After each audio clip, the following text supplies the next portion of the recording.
Everyone welcome to my channel Dhara's cooking passion. તો તમે ગુંદાનું શાક તો ખૂબ ખાધું હશે, પણ ક્યારે આ રીતે ગુંદાના ફાડા કરી એને ફ્રાય કરીને શાક ટ્રાય કર્યું છે? જો નથી કર્યું તો એકવાર ચોક્કસથી કરજો, ખૂબ મજા પડી જશે. એટલું ટેસ્ટી આ શાક બને છે. તો એના માટે મેં ગુંદાના ફાડા કરી લીધા છે અને ઉપર મીઠું ભભરાવી અને એને ચીકાશ દૂર કરી લીધી છે. પછી આપણે પેનમાં તેલ ગરમ કરવા મૂકવાનું છે અને તેલ ગરમ થાય એટલે આપણે એમાં ગુંદા એડ કરી દેવાના છે અને આ રીતે ગોલ્ડન બ્રાઉન થાય ત્યાં સુધી આપણે એને ગુંદાને ફ્રાય કરી લેવાના છે. તો આપણે ગુંદા હવે ફ્રાય થઈને રેડી થઈ ગયા છે. તો આપણે હવે એક પ્લેટમાં કાઢી લેવાનું છે અને એ જ પેનમાં ફરીથી તેલ ગરમ કરવા મૂકવાનું છે અને એમાં ખડા મસાલા અને આખું જીરું એડ કરી દેવાનું છે.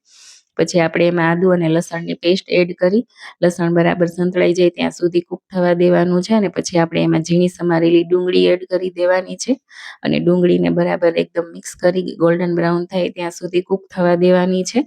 તો તમે જોઈ શકો છો આપણી ડુંગળી એકદમ મસ્ત ગોલ્ડન બ્રાઉન થઈ ગઈ છે અને એની બધી જ કચાશ દૂર થઈ ગઈ છે. તો હવે આપણે એમાં ઝીણા સમારેલા ટામેટા એડ કરી દેવાના છે અને બરાબર મિક્સ કરી લેવાનું છે અને ટામેટા એકદમ થોડી વાર માટે કૂક થવા દેવાના છે, જેથી કરી ટામેટાની ગ્રેવી પણ મસ્ત થઈ જાય. તો હવે આપણે એમાં મસાલા એડ કરી દેવાના છે. ધાણા જીરું પાવડર, હળદર પાવડર, લાલ મરચું પાવડર અને સ્વાદ મુજબ મીઠું એડ કરી ફરીથી બરાબર મિક્સ કરી લેવાનું છે અને ગ્રેવીને થોડી વાર માટે ફરીથી કૂક થવા દેવાની છે. તો તમે જોઈ શકો છો આપણી ગ્રેવી કૂક થઈ ગઈ છે. તો હવે આપણે એમાં સિંગનો ભૂકો અને ગાંઠિયાનો ભૂકો એડ કરી દેવાનો છે અને ફરીથી બરાબર મિક્સ કરી લેવાનું છે અને 2 મિનિટ માટે કૂક થવા દેવાનું છે.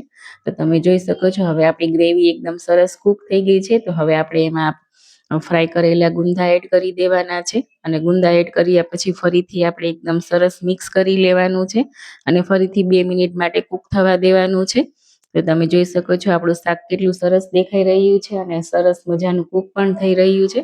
તો હવે આપણે એમાં ગ્રેવી એકદમ થીક કરવા માટે થોડું એવું પાણી એડ કરી દેવાનું છે અને ફરીથી કૂક થવા દેવાનું છે જ્યાં સુધી તેલ છૂટું પડી જાય ત્યાં સુધી આપણે એને કૂક થવા દેવાનું છે.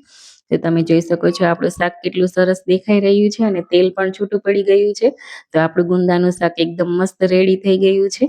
જો તમે આ ગુંદાનું શાક રોટલી, રોટલા, પરોઠા કે ભાખરી કોઈ પણ સાથે ખાઈ શકો છો. એટલું ટેસ્ટી આ શાક બને છે અને પંજાબી શાકને પણ ટક્કર મારશે જો તમે એકવાર આ રીતે ગુંદાનું શાક બનાવશો તો સરસ મજાનું આપણું ગુંદાનું શાક બનીને રેડી થઈ ગયું છે.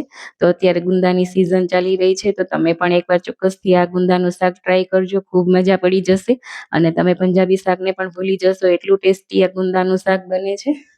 અને જો તમને મારી આ રેસીપી સારી લાગી હોય તો લાઈક, કોમેન્ટ અને શેર ચોક્કસથી કરજો અને તમારા ફ્રેન્ડ્સમાં પણ શેર કરજો રેસીપી અને મારી ચેનલ સબસ્ક્રાઈબ કરવાનું ભૂલતા નહીં.